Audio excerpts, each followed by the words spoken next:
needs. God is more than enough. Thank you, Jesus. Ilang araw na lang, papasok na po yung birth season. Nasa Christmas mode na ba kayo? Pwedeng, really, historically, if you will search the history, laging nagpo-point ito, never sa December na ipanganak ang Panginoon. It's around between September or October. Pag tinignan niyo po yung mga data na available. But nonetheless, we celebrate the birth of Christ. So in advance, can you please say to the person next to you, Merry Christmas! Maging maaga tayo ngayon.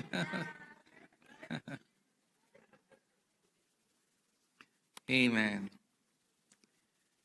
Are you ready to receive the word today? We will all benefit from this message today. Ako po ay sobrang nakinabang, and as much as you need it, I need it too. I need to remind myself of the things that will be conveyed today. And my prayer is we will grow, we will learn, we will have a natural inclination of practicing these things because of our rebirth, our spiritual awakening inside of us. In 1 Timothy, just to begin with, chapter 4, verse 7 and 8. Noon po, hindi ko po maintindihan ito. Ano pong ibig sabihin ng train yourself to be godly? Apostle Paul mentioned it. A grace preacher telling us to train ourselves to be godly because it has benefit not only in this life, but in the life to come. And then I realize it takes more than just doing things. It's something that we need to unlock today. And allow me to read it in 1 Timothy chapter 4, verse 7 and 8. And the title of my message today is, Letting Your Spirit Dominate Your Senses.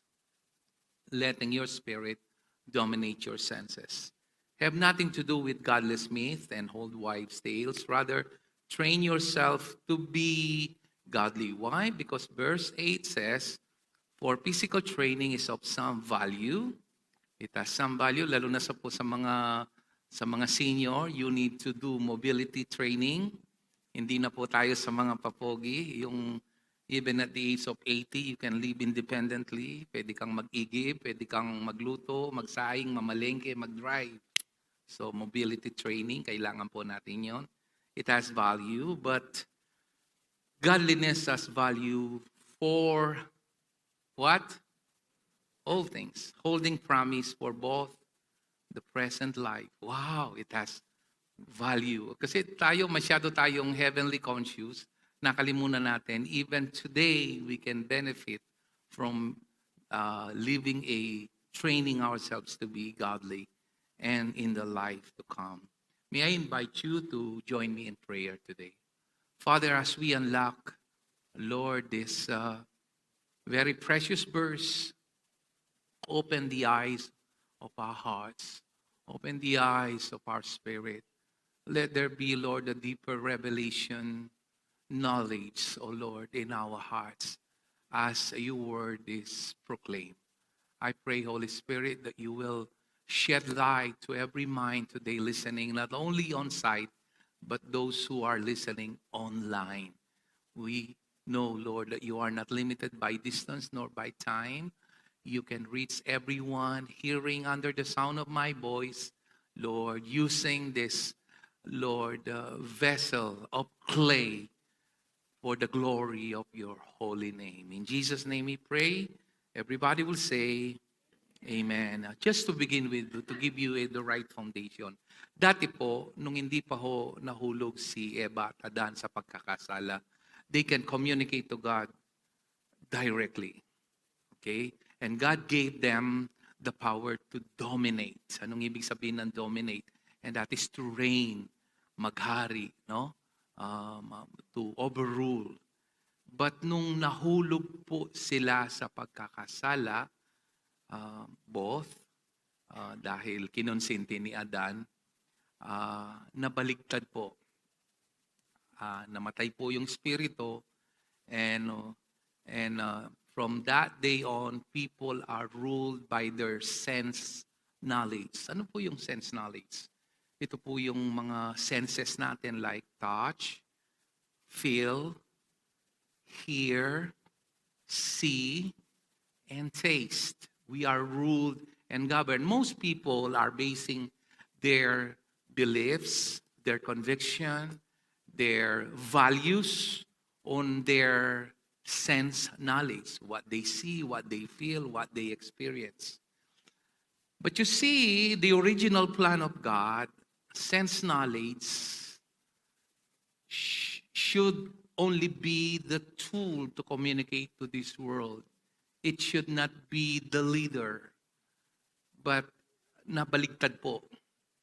No, tayo even as believer today, na nabuhay na yung espiritu natin, the voice of these senses is so persistent, consistent, and lagi po itong nagpiprevail sa atin. But the Bible says we have to live by faith, not by sight. And it's kind of hard for us to just do it, and it takes training, habits, and practices. Hindi po ba kayo nagtataka bakit mas malakas ang sigaw ng takot at pangamba kapag napakalaki ng pangangailangan kaysa sigaw ng Philippians 4:19 that your God will supply all your needs according to your riches and glory. And sometimes the pain in the body speaks louder than 1 Timothy 2:24, by his stripes, by his wounds, we are healed. And sometimes we are being dominated by depression and disappointment, kaysa sa sigaw ng salita ng Diyos that we are accepted in the beloved and we are loved by Him and we are the righteousness of God through Christ Jesus. It's always louder, but there is this training ourselves to be godly, and in as much as you need it, I need it too. I need to remind myself of these things. Because most people, all their lives, even believers, they were so used of basing their decisions, even their life, even kung sino yung magiging asawa nila, on their senses. But God gave us another sense. It's if you will allow it, some don't, it's a taboo to use it because they call it extra sense perception, sixth sense. But really, in Ephesians chapter 1, verse 17 to 21, allow me to read it. I keep asking that the God of our Lord Jesus Christ, the glorious Father, may give you the spirit of what? Wisdom and revelation, so that you may know Him better. So there goes the revelation knowledge. I pray also that the what? Eyes is not referring to your literal eyes. That is your sixth sense. The eyes of your heart may be what?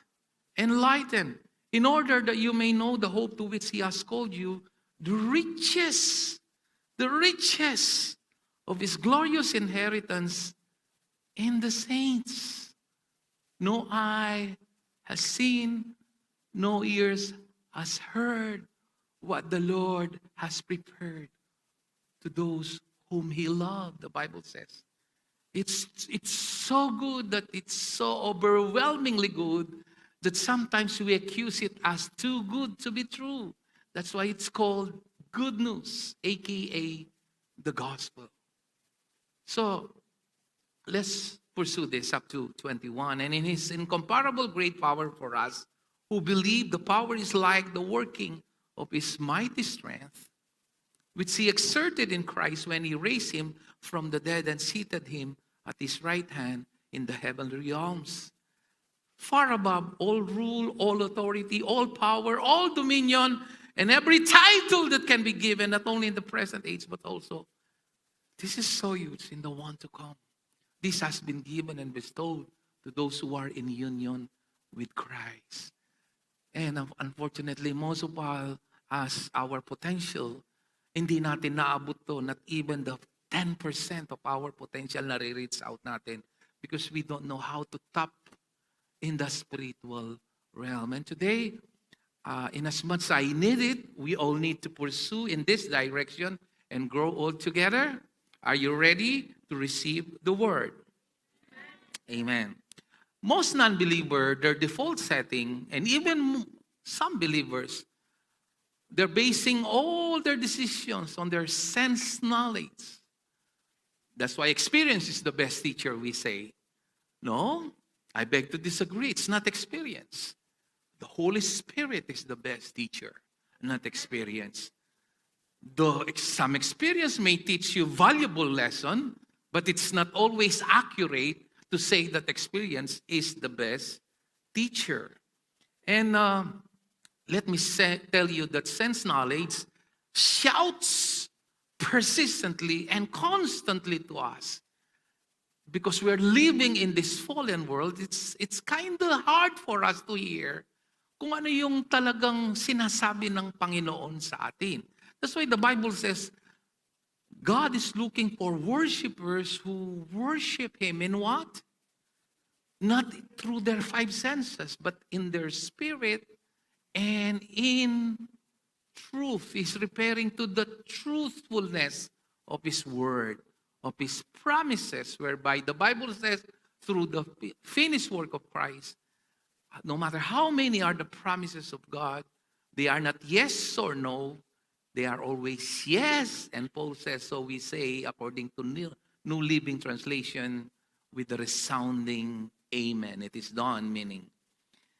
And what is revelation knowledge? Revelation knowledge is independent, regardless of what the doctor may report to your health condition, regardless of what your bank account says, regardless of what you feel, regardless of what your financial status is right now. It is independent. It is not denying the realities of what we are seeing. It is believing a higher reality of what the Spirit dictates and declares. So, they are independently separate.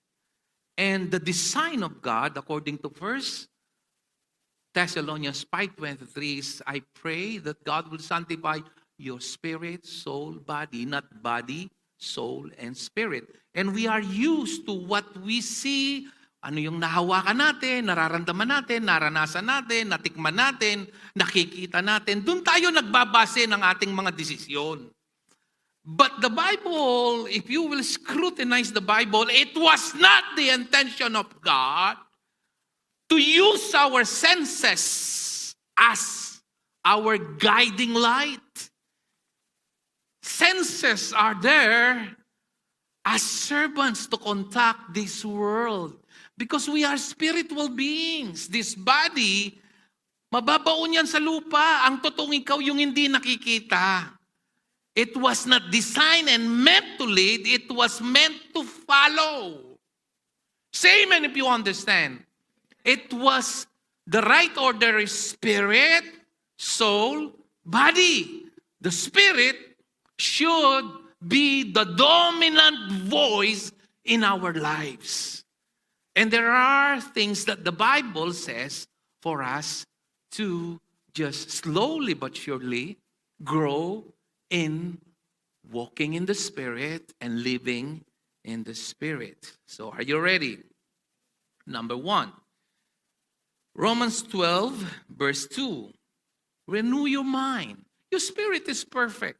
Your spirit is complete. Your spirit is new. But our mind, hindi ito automatically na-agree. Meron itong pattern of thoughts. Meron itong habitual thoughts. Meron itong nakasanayan na isipin. Meron itong pattern of thoughts that needs to be broken. That's why it takes not power of the will, not your determination. It takes another agent, and that agent is the Word of God.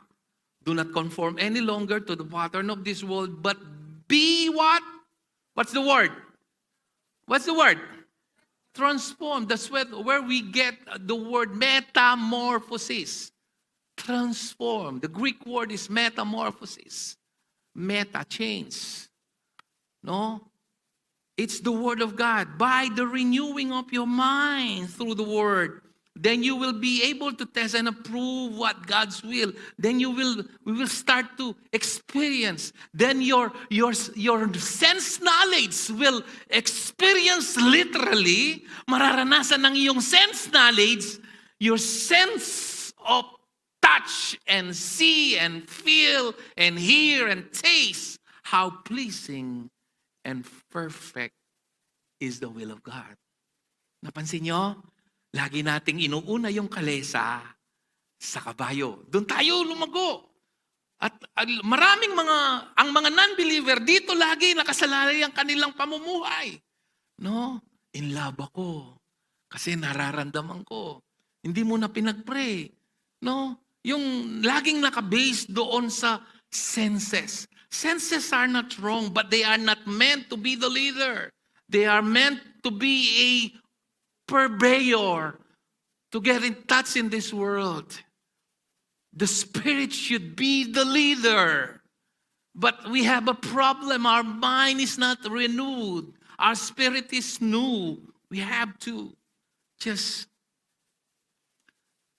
renew our mind until revelation knowledge. Revelation. Anong ibig sabihin ng revelation knowledge? This is true anymore. No matter how negative the situation is. Because you have a revelation knowledge. Because your mind is renewed. You don't think like this world that basing their decisions, their impulsiveness, their conviction, their on what they see or what they feel. Nabibigla ba kayo sa mga sinasabi ko? Sabi ng Biblia, we live by faith, not by sight. And without faith, it is impossible to please Him. Look at Colossians. In the New Living Translation, I love how it was translated in verse 2. Chapter 3, verse 2. It says here, makikinabang tayo dito ng marami. No, kapag nakinig kayo ng mabuti. Pag hindi nyo na ito nakuha, ulitin nyo itong message na ito, i-review nyo sa Facebook, recorded to. Ako rin kasi gusto kong maging malalim ito sa akin. Think about the things of heaven, not on the things of earth. Go to verse 1, I'm sorry. Let's get the right context. Since you have been, what? Raised to new life. This is you not right now. Your spirit is alive, so it is the Spirit who should be leading, not your senses. God is concerned with what you feel. He loves the way you feel. He cares about what you feel. That's why when Jesus saw Mary and Martha out of desperation because their brother is dead, it's already decaying. The shortest verse in the Bible was mentioned. Jesus what? Jesus wept. He can sympathize with us. So don't get me wrong. But He is not moved alone with our tears. He's moved with our faith as we put our rest to the faith of Christ that is already inside our hearts.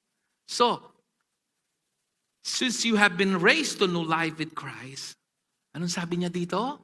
Set your what? Set your sight. He's not referring to your naked eye, your physical eyes. We mentioned and read a while ago that I pray that the eyes of your heart will be open. He's talking about your sixth eye, your sixth sense. Meron tayo nun. Hindi natin napapaandar ng maayos. Meron ka nun. Yung non-believer, wala nun. Ikaw meron. Are you listening? Because the Holy Spirit is dwelling inside your heart. I'm not talking about extra sense perception, chu-chu na tinutukoy ng mundo. I'm talking about, just for the lack of better word, it is the revelation knowledge, the eyes of your heart. I'm not talking about that. Okay? Since you have been raised, set your sights on the realities of heaven, where Christ sits in the place of honor. You sit with Christ in the place of honor at God's right hand. Verse 2, think about the things of heaven, not the things of earth. So, yung realities of heaven is so vital that the way we think should be revolutionized as we make space to the Word of God in our lives. Jesus said, man shall not live on bread alone, but on every word that proceeds out of the mouth of God. So it's so important to understand this. Renewing our mind is not an overnight thing. It takes time to renew our mind. The good thing is, the Bible says, whatever we receive, it will not be taken away from us. Hindi, ibig sabihin, nag-fail tayo sa pagre-renew, back to zero tayo. Andito pa rin tayo kung saan tayo na umangat, hindi tayo bumabalik pababa. Kasi anumang natanggap na natin kay Kristo, hindi na yun mawawala sa atin. That's the good thing, if you know what I mean. Okay? But we need to think the way the Scripture taught us. Number 2. Point number 2. Okay, let's go to number 2. Confess your redemption realities every day. Dito ako tinamaan eh. Marami sa atin, alam natin, we are the righteousness of God. We are God's beloved. By His stripes we are healed. And God will supply all. We know that by the heart. Most of us know this.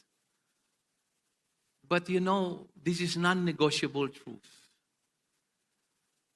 It will give flood tide, not trickle, flood tide.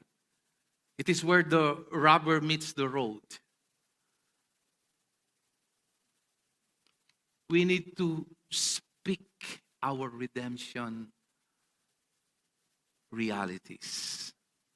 The tongue has the power of life and death. And those who love it will eat its fruit. Look at John 6:63. I'll show you a few verses. There are many verses telling us that speaking our redemption realities is non-negotiable. It's something na marami sa atin, many years, alam na natin ito, pero hindi nagkakaroon ng fruition because the devil is keeping our mouth shut. Ang lumalabas sa atin ay yung pattern of our thoughts. Nagre-reklamo, dumadaing, nananalita kung ano yung nakikita. That is not to deny realities here, but we have to choose what we say. Because the tongue has the power of what? What? Life and death. Even my body is shouting, I'm broke, I'm sick, I'm depressed, I'm down, I will choose to say I'm blessed. That's true faith. You don't need confirmation to your body because your senses will not agree. It is not designed to lead. It is designed to follow. The Spirit gives life. The flesh counts for nothing. The words that I have what? The words that I have what? Spoken. Hindi yung logo word. The rhema word. Nung nakita ni Peter at ni John yung pilay sa templo, sinabi ba nila sa kanilang mind, no? Silver and gold have I none, but what I have, I give you. Rise and walk. The spoken word, the rhema word. We need to speak it. Lord, I said this so that they may know that you hear me and you always hear me, Jesus said. He spoke the word. Lazarus, come forth. The spoken word. In 2 Corinthians 4:13, it's in the Old Testament, as Paul quoted it. It says, I believe, therefore I have what? Spoken. With that same spirit of faith, we also believe and therefore speak. Sabi ko, Lord, dito ako nag-fail eh. Di ba? Sometimes lalo na pag hingi sila ng pera para kang bangkong hindi naubusan ng pera, di ba? You can say it the other way around. Pero ano pala ginawalo ko ako? Pero alam ko, you just do.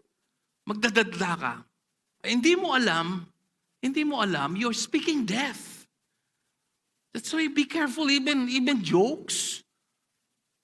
Your brain cannot distinguish what is joke or not. Even your biological capacity to receive, nagre-react yan. And therefore I speak, the Bible says, with the same faith, with the same spirit of faith, and also believe, therefore speak. Jesus also said this in Mark chapter 11, verse 23. It says, tingnan natin. Akala natin kung minsan marami sa atin prayer. Prayer is good. But sometimes you need to know kung saan yung pwesto ng prayer tsaka yung pwesto ng speaking your redemption realities. That they are already there. God knows the future. God knows the past. God knows the present. You just need to speak it out. It's already there. You are complete in Christ. Everything you need in this life and in the life to come, 1 Peter chapter 3 verse 4 declares it has been already provided. That's why the word provision from the Greek word, and my God will supply all my needs. No, and the Bible says the abundant provision of grace and the gift of righteousness according to Romans 5:17. Vision, from the word vision, prevision. You have to see, the Greek word for provision is prevision. Yun ang ibig sabihin. You need to see it, that it's already there, and speak it. You know Abraham? Kailan nagka-anak si Abraham? Nung 100 years old siya. And Romans 4:17 says, He's calling those things that are not, the Bible says, as if they were. Check it out in your scripture. Calling the things that are not as if they were. Because he knew God's promises are true and reliable. Don't wait for the five senses to speak. Because your five senses, most of the time, won't agree to your redemption reality. Kapag binalita ng doktor, eto may ka na, eto forever ka nang iinom ng maintenance, eto yung kapag nireport na wala ng trabaho yung asawa mo, O ito yung nararamdaman mo. These are your five senses. That is not to deny. That is not to ignore yung mga nararamdaman mo. But you need to speak those things that are not as if they were. Speak your redemption realities. Look at what Jesus says here. I tell you the truth, if anyone, ano yung sinabi niya dito? Says.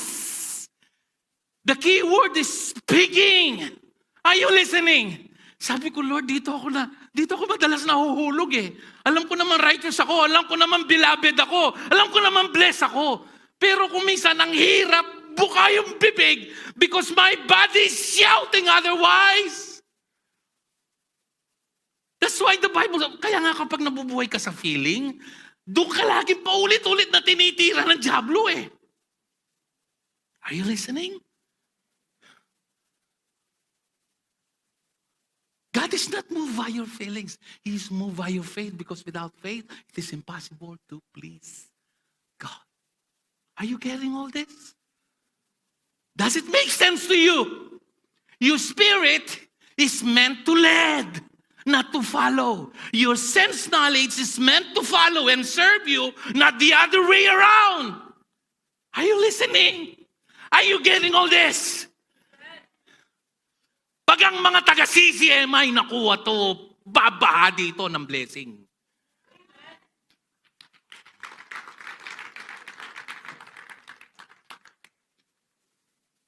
Go throw yourself into the sea and does not doubt in his heart, but believes what? Believes what? In his heart.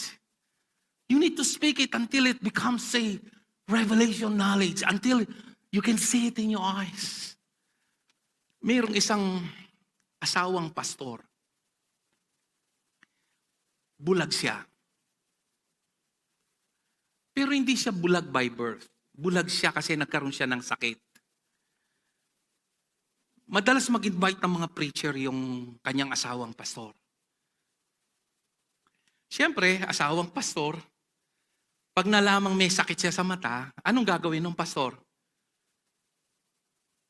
Ilelay hands. Siguro kahit 10 pastor nag-lay hands na sa kanya, bulag pa rin.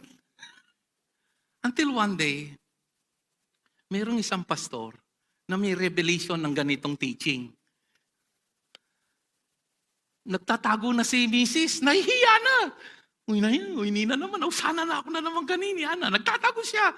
Ikaw naman, nilay hands ka ng 10 pastor, bulag ka pa rin. Hindi ka pa ba magtatago? Nakakahiya, pinagpipray ka. Laging... This is a true story. Tinawag siya kahit nagtago. Pinilit, hinatak. Pero hindi sa publiko nung sila lang kasama yung pastor at mga ilang close na mga relatives. Pinag-pray siya. Sabi niya, pag-pray niyang ganon, what do you see? Sabi ng pastor. Wala, sabi niya. Pinag-pray ulit. Tapos, what do you see? Nothing, pastor. Hindi pala, yung pastor, hindi yun ang ibig sabihin. What do you see in the spiritual realm? Do you see yourself healed? Or you are waiting for your senses to confirm what you believe? Until nakuha ng babae, liyan sulit, what do you see? Then na-realize niya, under the help of the Holy Spirit, I can see in my heart, Pastor, I'm saying, I receive it. Sabi nung pastor, now open your eyes. Nagsisigaw. Yung mga tao sa pagbuka ng mata niya, nakakita siya. You see that? And this is a true story. You need to speak. You need to see it first. Di naman pwedeng maipanganak yung isang himala kung hindi ka magbubultis muna. You need to conceive that in your heart and then speak it. It is where the rubber meets the road. There is this fruition. Just like a life between egg cell and sperm cell. It is where life is produced. Say amen if we are on the same page today. Number 3. Ito, maraming tatamaan dito. Kasama ako. Walk by the Spirit by acting on the Word before your senses confirms it. Before your senses confirm it, or before your sense confirms it.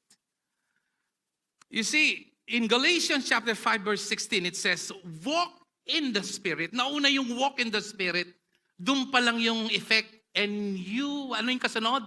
You will not fulfill the lust of the flesh. Alin lang nauna?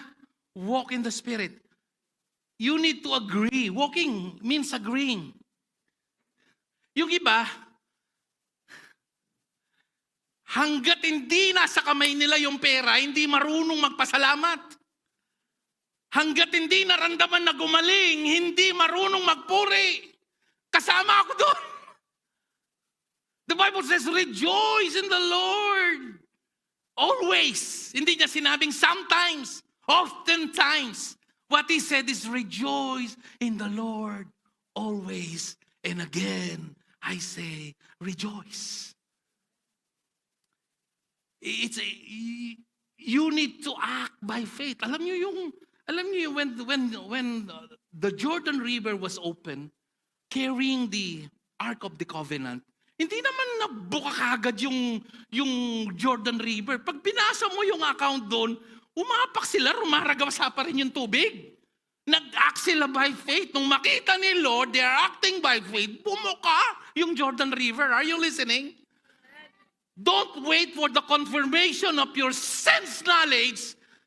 You give thanks and rejoice and act by faith, and don't wait for your senses to give the report, because your senses oftentimes contradicts what the revelation knowledge speaks. At pag nakita yon, susunod yung emosyon, susunod yung galak. Rejoicing is a attitude. Hindi kailangan magkaroon ka ng parang kailangan mo ng a tingling feeling inside. You can rejoice lang. Pansinin niyo, pag bigat na bigat yung magpuri ka, mapapansin mo, tagtag yung depression, tagtag yung negative spirit, negative emotion. Napansin niyo yon? Kasi hindi nakadesenyo yung senses natin na maging leader, sunod-sunuran yan sa spirito dahil binago ka na ng Diyos. Hindi ka napatay sa spirito. Pero sa buong buhay natin, nabubuhay tayo nang sinusundan natin kung ano yung nararamdaman natin, nakikita natin, kasama ako doon. Kaya nung i-meditate ko to, sabi ko, Lord, kailangan namin to, kailangan ko to, Lord. Kaya nga, sabi ko kanina, kung matagal ka nang hindi nagkakaanak, huwag kang magpuri pag nag-positive ka sa test. Kahit hindi ka pa positive, magpuri ka na. Kung gusto mo pang magpaka-advance, bumili ka na ng lampin. Are you listening? Naalala ko yung patuto dati, di ba? May sinabi ko sa inyo, Lord, pagod na ako sumasakay sa truck. Pagod na akong nagko-commute. Ang tagal bago makarating sa Bible study. Bigyan mo ako ng kahit motor lang. Alam mo kung ano yung sabi ni Lord? Bili ka ng helmet. Para akong baliw. Bumili ako nauna yung helmet. Nag-ako ko by faith. Bumili ako ng helmet. Hindi ko inihintay muna yung motor. Abay, sunod-sunod yung motor ko. Ang dami. Pagkatapos noon, are you listening? There is a very thin line between insanity and faith. Sa totoo lang. May manipis na guhit sa pagiging baliw at pananampalataya. Kaya nga si Noah tinawag na baliw eh. Bangtakin mo, gumagawa ng barko sa gitna ng tagtuyot? Are you listening? Are you getting all this until the rain is being poured out and the whole world was inundated with water? See that?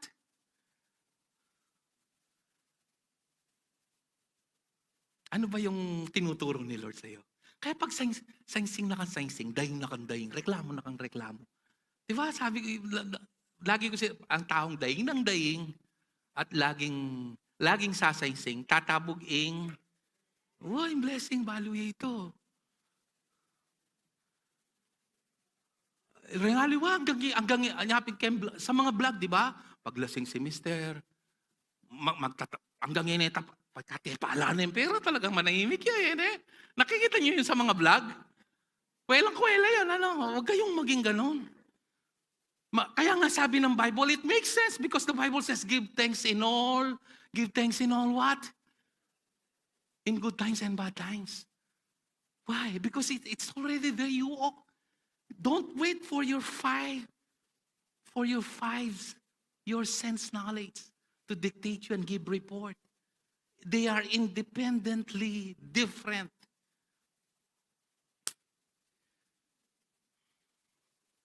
Ano bang tinuturo ni Lord sa iyo ngayon? Naalala ko yung isang kapatid. I'm not saying you do this. Sabi niya, Pastor, I want to have my millions. So today I'm declaring faith. Nakaipon ako. I am giving this church 100,000. Kunin mo sa Metro Bank. You heard that testimony? Huh? Lo and behold, people, pagkatapos ng 100,000, alam mo kung magkano yung dumating sa kanya? Ang gusto lang niya, I want to have my first 1 million.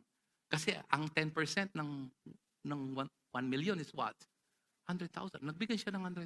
You won't believe. Alam niyo kung magkano yung dumating na pera sa kanya? 12 million. 12 million. Now, I'm not saying you do that. Do that with conviction. Do that what the Holy Spirit dictates. But don't wait for your senses to confirm it. You're healing. Rejoice. Thank you, Lord. Tatayo ka. Parang yung pinag-pray ko. Sabi ng doktor, for 1 year, hindi yan makakatayo, hindi yan maglalakad, na stroke siya. Hindi ko alam yun. Buti na lang hindi ko alam. Kasi kung alam ko, hindi ko siya yayayain na tumayo. You know the story. Pinag-pray ko in Jesus' name. Wala akong ginawang, there is no spine tingling effect. In Jesus' name. Galing na kayo. Siguro mga 30 seconds. I believe that with all my heart. Tayo ka, tay. Tumayo. Lakad tayo. Naglakad. Yung mga anak niya, kakanyan lo. Sabi ko, ano nangyayari sa inyo? Bakit kayo gumaganyan? By the way, maganda ba yung damit ko? Okay, joke. I'm just kidding. Okay. Yan, nawala ako sa kwento ko. Ano ba ginagawa niyo? Sarah, kapampangan lo. Kasi po sabi na ni doktor, megit pa ba no? Ayaw maglakad. Kay binili tang maglakad kaya ako. Maglakad siya. Man, maglakad, ganyan niya. Tay, magbalik kaya ako. Mga galo. You see? Are you getting all this? Ako, sabi ko, kagana ka mo, Lord ako, nung pepabalo mong may paban mo, kaya man nagkatantik doy, tapos may pakarine ako, ako. Totoo.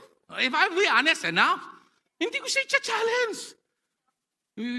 Alam ni Lord, hindi yun abot ng faith ko. Pero pinatayo ko. Malay ko ba na yun ang prognosis ng doktor? More than a year bago makatayo.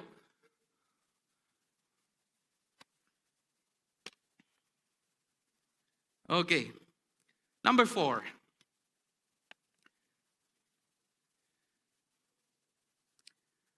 Develop a daily meditation until your spirit is louder than your bank account. It's louder than the pain in your body. It's louder than what you feel. Walang instant dito. This is not a thing for spiritual elites. These are small choices you do. These are things you do on purpose, deliberately, meditating, pagbulay-bulay until it become part of your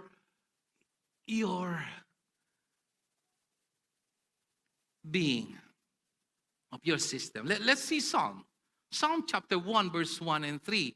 It says here, you can also see this in Joshua chapter 1. Whatever you do, you'll be successful, he said to Joshua, by meditating my word, and here, sinabi din yon, blessed is the man who does not walk in the counsel of the wicked or stand in the way of sinners. I chose this because it's so detailed. In verse 2, it says, his delight is in the what? Law of the Lord. You have to understand, people, when Psalm was penned, the New Testament is not already written. So when the Old Testament is talking about the law, he's talking about Torah, he's talking about the Word of God. Are you getting all this? So we are not promoting law here. I just need to qualify that. So because he's talking about the Word, the promises. Okay? And on his law, anong ginagawa niya?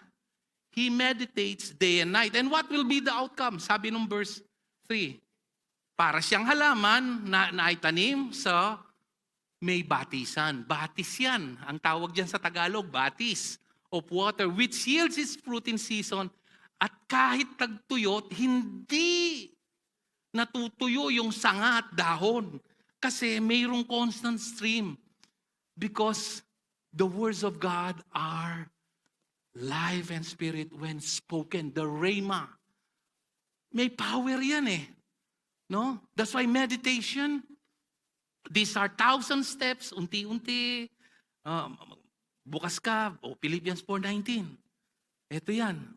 Internalize mo.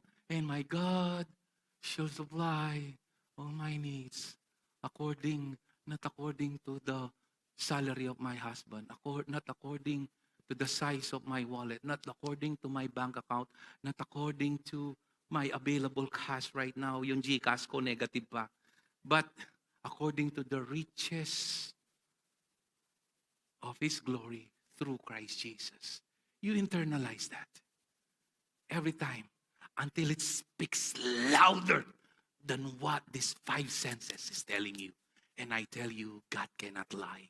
You will see the manifestation of your blessing.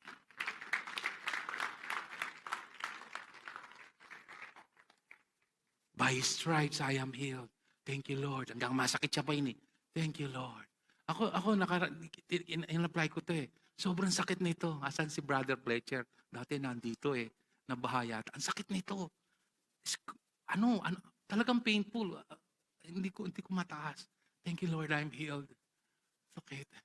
Tapos, tinaas ko. Yeah, thank you, Jesus. Sakit. Thank you, Jesus. Thank you. Hindi ko sinasabi yung pain. In my mind, ang sakit, ang sakit. Gusto kong isigaw, ang sakit. Thank you, Lord, I'm healed. Thank you, Lord, I'm healed. Hindi ko mataas to, ang sakit. Excruciating talaga. Ang gusto kong isigaw, ang sakit. No, thank you, Lord, I'm healed. Nabigla ako, wala. Yun, nakataas. Hindi ko maitaas to, namamaga to. Are you getting all this? Are you seeing all this? Don't wait for your sense knowledge to give report. Meditate it. Sabi ko, Lord, I need to grow here in this direction. And I need to lead this church in this direction too. And last but not the least,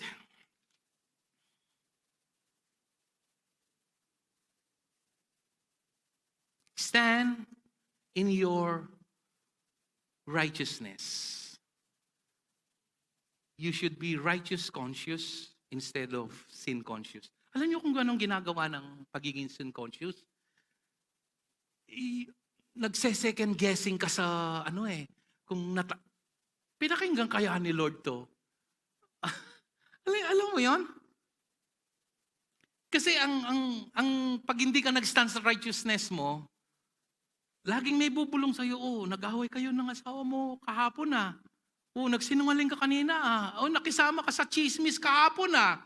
May minura ka kahapon sa sasakyan na nag-overtake sa iyo ah. There will be a feeling of unworthiness, a feeling of guilt, and a feeling of shame. And kaya nga sabi ng Bible, come boldly, hindi come timidly, come hesitantly, no. Come boldly to the throne of grace that you might find grace and mercy, not in times of blessing, but in times of trouble.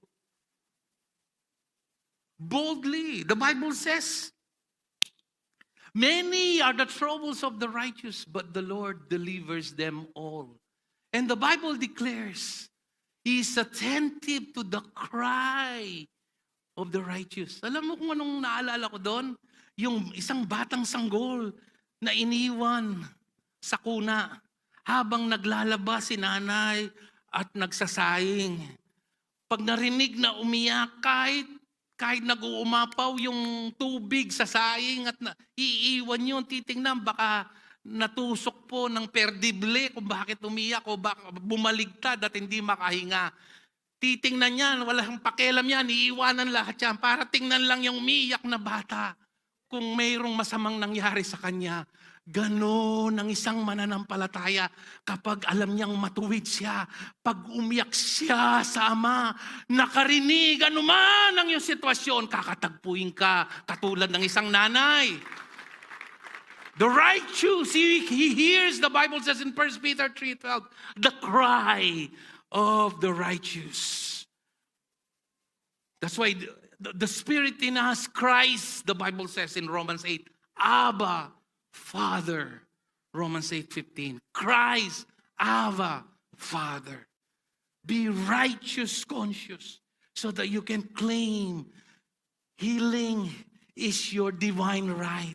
Not because you are entitled, but because Jesus showed mercy in your life. Are you listening? Blessing is your divine right. Walang Kristiyano dapat baon sa utang. Walang Kristiyano. Okay naman na maipanganak na mahirap. Hindi naman tayo nakakapamili ng magulang. Hindi naman lahat anak ni Ayala, ni Sobel, ni Si, ni kung sino-sino dyan. Di ba? Hindi naman natin kasalanan na walang pera yung mga magulang natin. Pero, my goodness, kung ang tanda mo na hanggang ngayon, bubong makabili lang ng bulkasil, wala. It is your divine right na pagpalain ka ng Diyos at katagpuin ang pangangailangan mo. Ano bang pinaggagawa mo hanggang ngayon, mahirap ka pa rin, napakatagumpay mo, na walang asenso ang buhay mo?